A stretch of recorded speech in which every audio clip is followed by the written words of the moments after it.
Next, we have a police department body camera update with Chief Rafferty. Chief Rafferty, good night.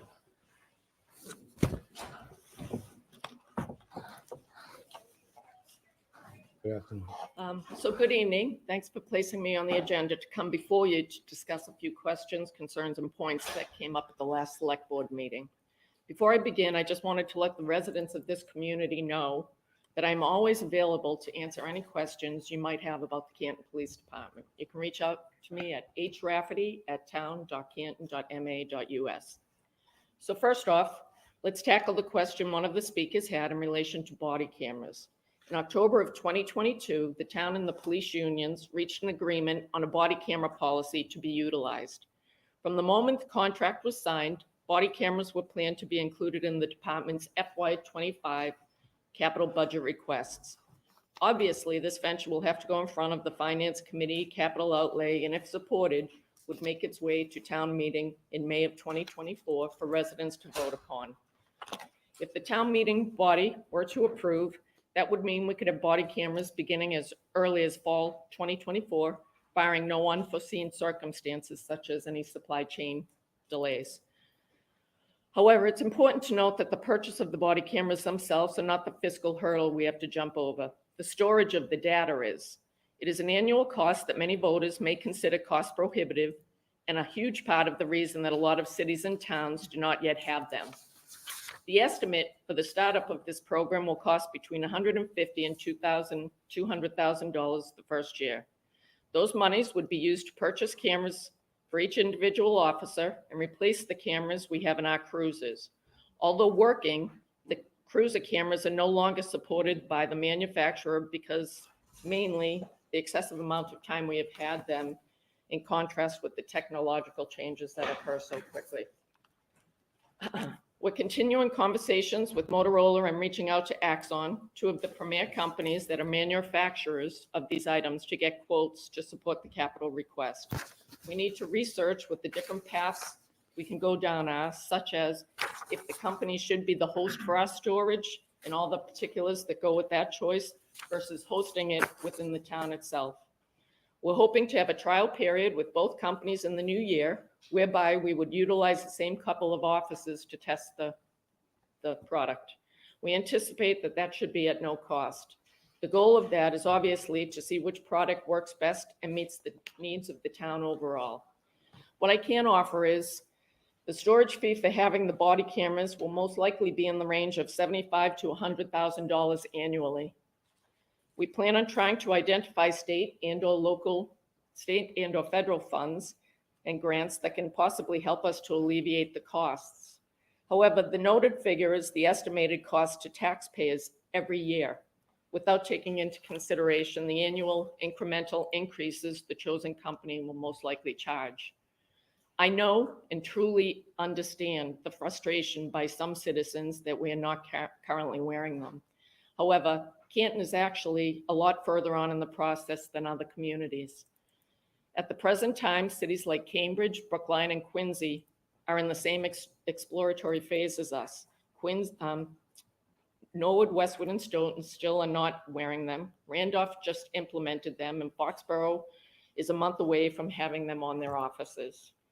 In short, I would like to stress that the officers at the police department are just as motivated to have this additional law enforcement tools as those we serve. We know that the 360 degrees of transparency is critical to our profession as we move into the future of policing. So I'll make sure to keep everybody in the loop as we forge ahead.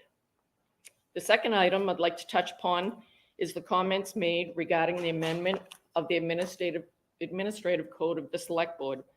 The language change suggested would be to alter members should treat each other with respect to members should treat all people with respect. I just wanted to say that I totally agree with this thought process, especially in these days. People in positions such as mine and that of elected officials should be held to a higher standard. That is why I'm proposing it be adopted by every town board and every elected official. It seems hypocritical to solely make members of the select board adhere to such a rule when we have a current elected planning board member who actively participated in an event that made residents of our community feel disrespected, targeted, and intimidated. An event that I believe under statute 268-13A could most possibly be deemed a criminal act. Additionally, we have an elected library trustee who as of noon today was still listed as a co-administrator on a social site that is allowing residents of our community to also be disrespected and dehumanized with innuendos, outright falsehoods, half-truths, and bullying comments. Comments, I might add, that if were made in a school environment, would and should have every resident in this town in an uproar. Yesterday, I received an email from a concerned citizen related to the, and I quote, horrendous threatening posts on this site, asking me to address the issue as she is worried about how it may incite people to act moving forward. Let me make one thing as crystal clear as possible as I continue with my comments to our residents. I embrace the fact that we live in a country where people can have different viewpoints.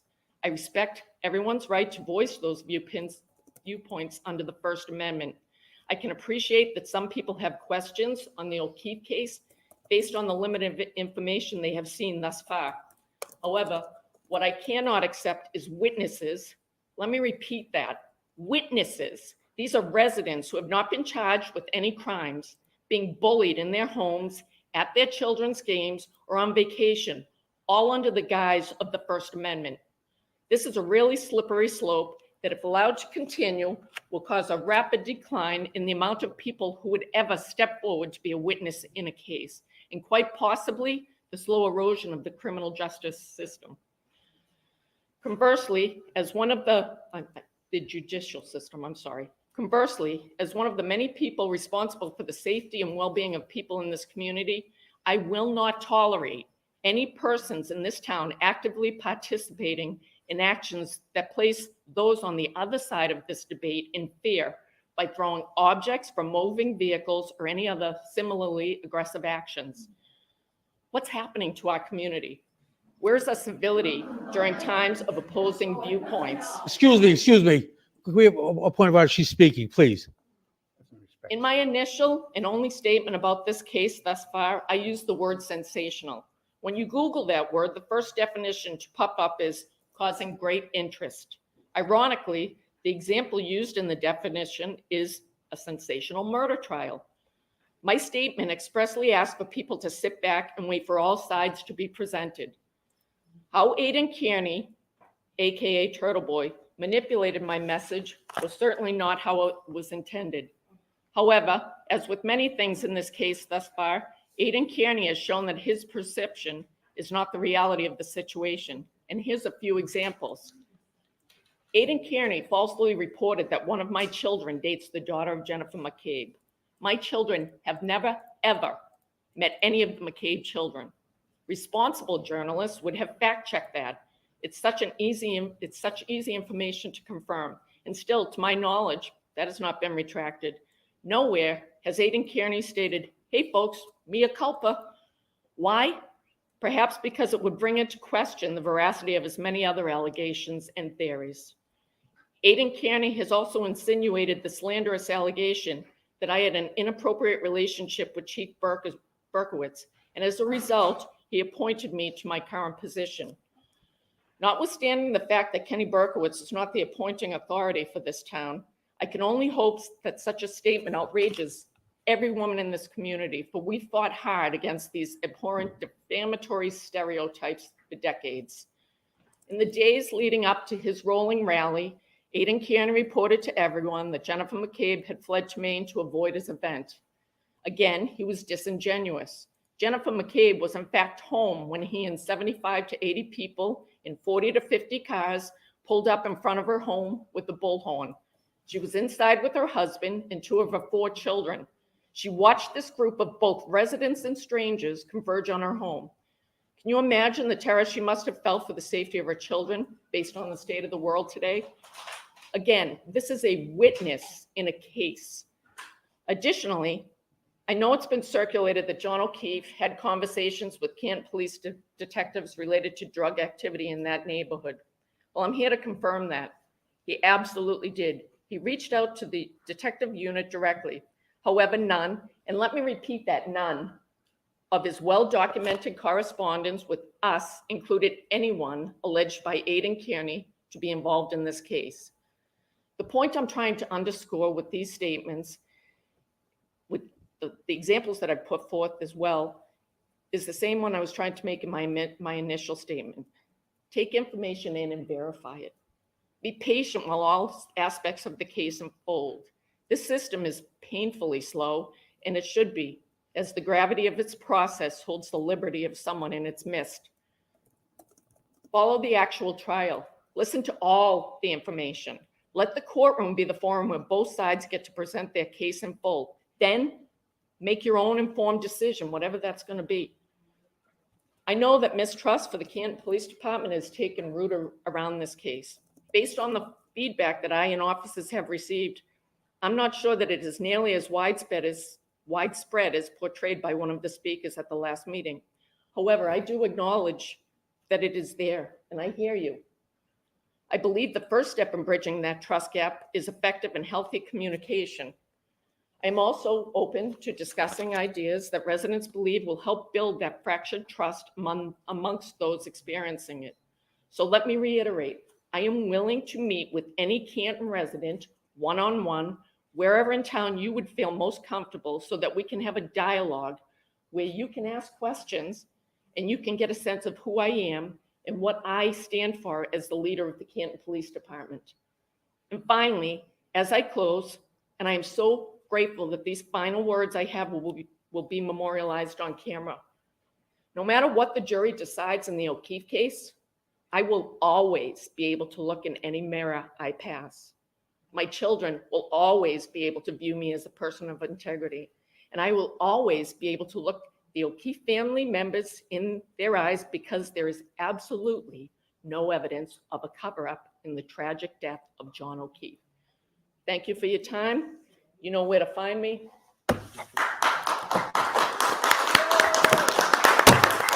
I'm going to open this up. No, this one, no. Well, thank you, Chief Rafferty. Going back to, I did have a question on the cameras.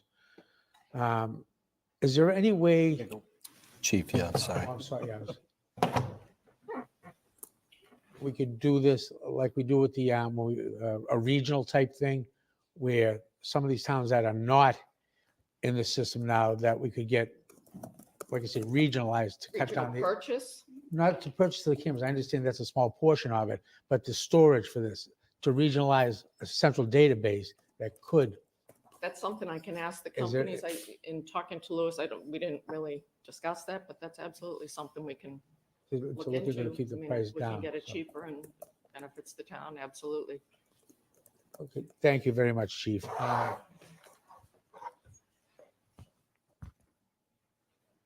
That's it. Okay, moving on then.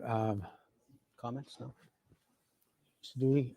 I don't know if you have some questions. Excuse me, I'm just wondering if you're taking any public questions about the body camera. We are with you. Actually, we were going to address that, but if you want, if you're Unless you Chief. want to wait to the end. and No, then- Oh, well, no, if you- now's the time. It's an Why agenda don't we item. do it, if we could do that night, Chief, if you'd like to address, if you just could identify yourself and ask, direct to the chair. Yep, Christine Smith, 3 Meadows Ave. So I appreciate you coming to talk about the body cameras and answering those questions.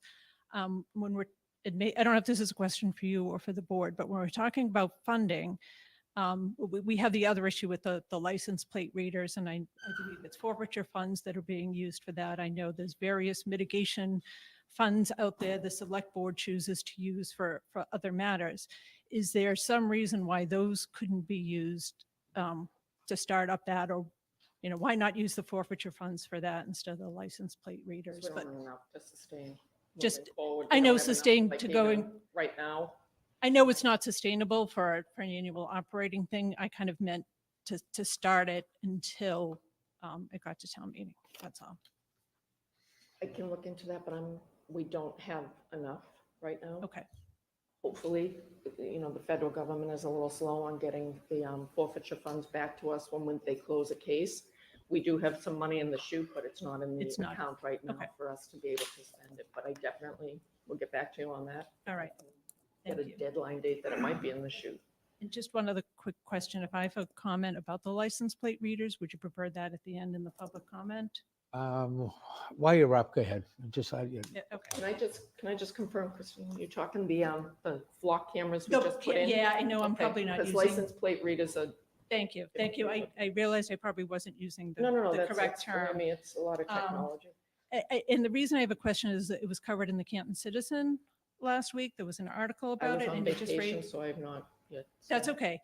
But they basically talked about it and how it's an outside company that manages it and stores the data.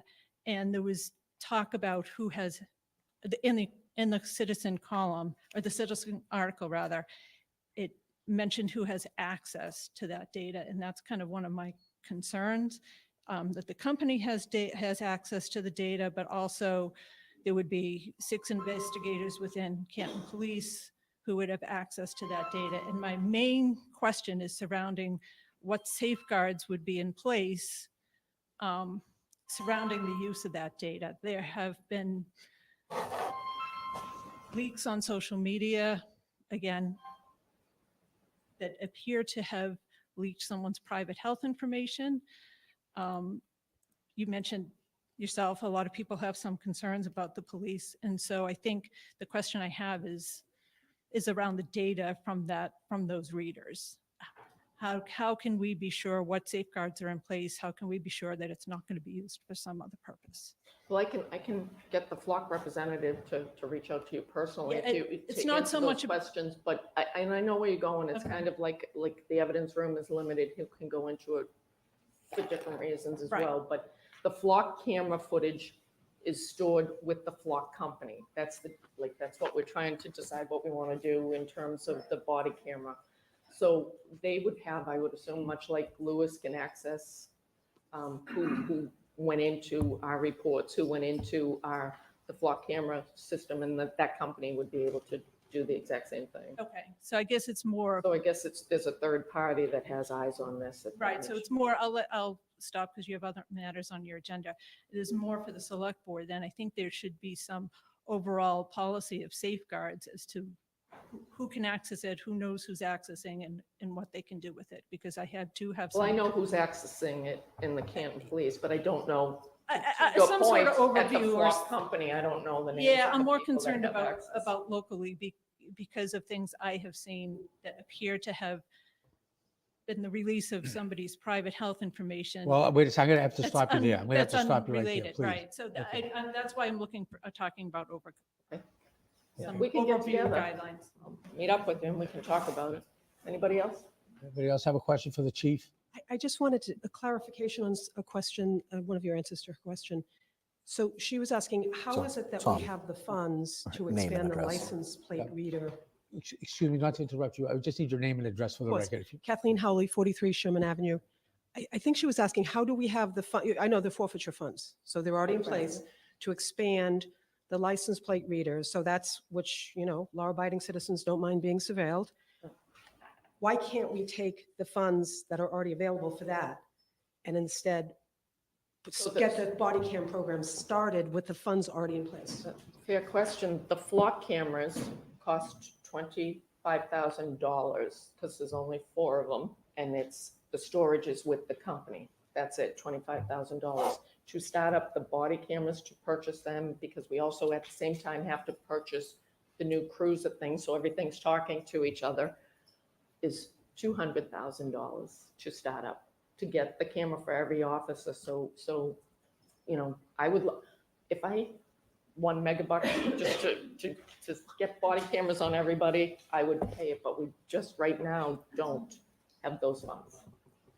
Hopefully, like I said, the forfeiture funds, if the case is closed and they send us the money that we're due based on being involved with cases, because we have federal partners that we work with cases with, and that's where the forfeiture comes from.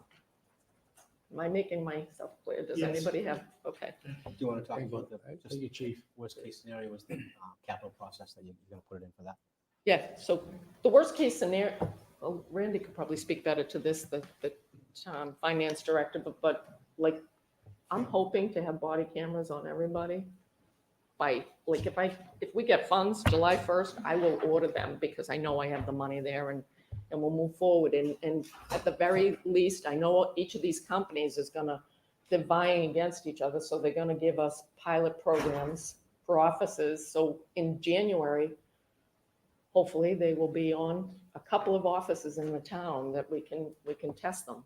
So we're getting there. I know it's not as quickly as you would like, definitely not as quickly as I would like, but it's coming, and it's coming. We're not way behind the pack. As a matter of fact, I think we're a little bit ahead of the pack. Any more questions for the chief regarding the, excuse me, we step up to the, this is regarding the cameras, correct? Yes. Okay, if you could just identify yourself with your address. Jim Quigley, 62 Maple Street. Full disclosure, I am a retired Canton police officer. I'm a current member of the board of, the planning board, and an unsuccessful candidate for the select board a few years ago. And I just think based on these questions, it fed into what the chief stated originally. It's not license plate readers that this funding is going to, it's flock cameras. It's an investigative tool that was clearly stated in the article and by the lieutenant that presented the program 2 weeks ago or a month ago. It's an investigative tool. It's not cameras that are out taking pictures as everybody drives by. It's not an invasion of people's privacy. It's not picking your car up because it's unregistered or you have a warrant or whatever it could be. It's an investigative tool to help people get their family members back if they're missing, property back if they've been a victim of a crime, or other towns that happened here. We were able to use a camera that solved the crime that happened in Canton because another town had this. It's not somebody eyes on it 24/7. It's a, I don't know what flock stands for, but it's an investigative tool. It's nothing more than an investigative tool to be used by a certain number of people in the department that will have limited access to it. It's nothing more than that. So we have to stop again making these statements out of nowhere without full knowledge and creating controversies that shouldn't be there. And it's just, I'm not nervous, I'm mad. And I think more importantly, I'm sad because of I'm not picking on any individuals, but the misinformation and the lack of knowledge that's been put out there. It's a statement based on what was made. Okay, It's Jim. based on statements that were Okay, Jim, made that we're are gonna- misstatements. Tommy. They're not license plate Okay. readers. They're investigative tools. Okay, thank you. If you want to wrap that up, Jim. Huh? You go ahead. If you like. Trisha Martineau. I live on 2 Palmer Drive. It's nice to meet you. I think I met you one time before. But I do have a question. I like the readers because my father-in-law had Alzheimer's. If he, Talking about readers. you and know, body I just cameras. think that's a cool thing to have. But I also just want to address something that maybe tell people protocols that were followed that day. And that way people wouldn't be so. No, excuse me. If I What can are we just talking address- about right now? Readers. We're talking about the readers. No, we're talking I about body think cameras. you are Body referring cameras. to the O'Keefe case. Yeah. And you know what? Like, I know I you can't think talk if about I it. can, Yeah, 2 no, seconds, please. and then I will. I think a lot of people do not understand the process. And I actually spoke with the district attorney today about that somebody needs to come in and explain the process to the residents of this community. So I am working on that. I'm hoping that in the next month, we'll be able to do that. But I 100%, I think a lot of people are confused by everything. You're not putting me on the spot. That's why I'm here. Like, that's why I want people to reach out to me, because there is misinformation and there is a lack of understanding. Every state has a different way of going about criminal investigations. I think it would go a long way if we could walk you through. And I'm going to try to do that. Thank you, Chief. All right. Can I just say one more thing? It's directed towards the chair. Does this have anything to do with the cameras?